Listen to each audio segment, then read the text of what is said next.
सुरम्यं विशालं प्रकामं सरित्तारहारैललामन्निकामं हिमाद्रिललाटे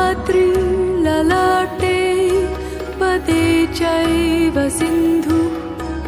प्रियं भारतं तत् सदा दर्शनीयं प्रियं भारतं तत् सदा दर्शनीयम्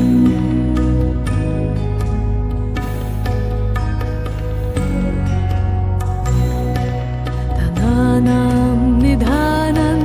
धरायां प्रदानम् इदं भारतं देवलोकेन तुल्यम् यशो यस्य शुभ्रं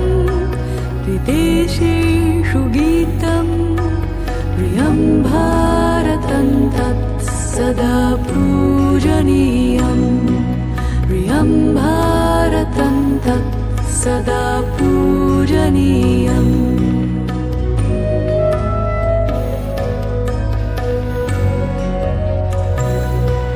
अनेके